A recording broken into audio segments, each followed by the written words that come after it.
Mukhang maganda na naman itong spot na nalubugan ko ngayong gabi mga lods. Dahil naggagandahan ang mga yamang dagat dito.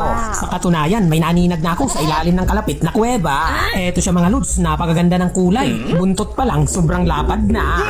Hala, biglang kumaripas ng takbo. Saan ang punta mo?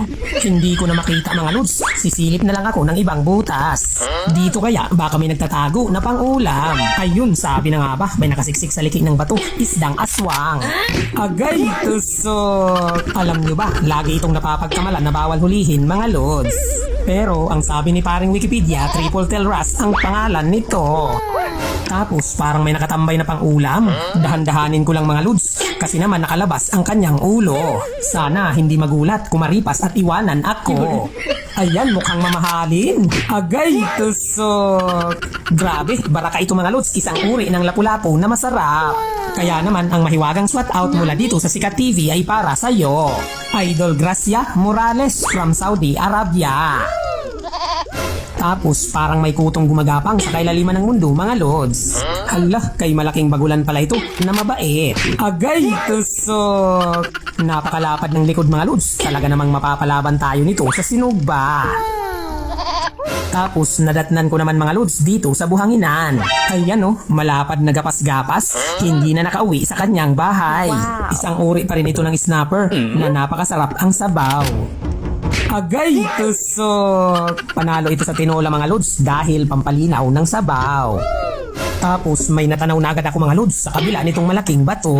Sabi na nga ba, malaking kulambutan na naman ito. Ang kagandahan pa, mukha naman siyang mabait. O diba, nakikita nyo naman, huminto pa siya nung nalapitan natin. Agay, tusok. Ang galing talaga mga lods, may aadubuhin na naman tayo sa gata ng nyog. Kaya naman ang mahiwagang SWAT out mula dito sa Sikat TV ay para sa'yo. Idol Annie May Perges from Davao City. Tapos itong malapad na danoy nagpalangoy-langoy dito sa kailaliman ng mundo mga lods. Agay, tusok. Grabe, malaki ito. Talagang jackpot na naman ang spot na nalubugan ngayong gabi. Alam nyo ba, sobrang taba ito ngayon mga lods dahil maraming lumot dito sa kailaliman ng mundo. Tapos napakasagana talaga ngayon sa lumot dito sa kailaliman ng mundo mga lods. Kaya naman napasobra siguro ng kain itong taragbago. Napahiga na lang at hindi na makalangoy. Agay, tusok. Huwag kang mag-alala, makakalangoy ka pa naman sa kumukulong kawali na puno ng sabaw. Tapos nagpatuloy pa nga ako sa paglubog dito sa napakagandang spot mga lods. Aba, teka, parang may mahabang organismo sa gilid nitong malaking bato. O diba, nakikita nyo naman mga lods, mahaba, parang ahas pero masarap ito. Ito ang kasili dito sa kailan.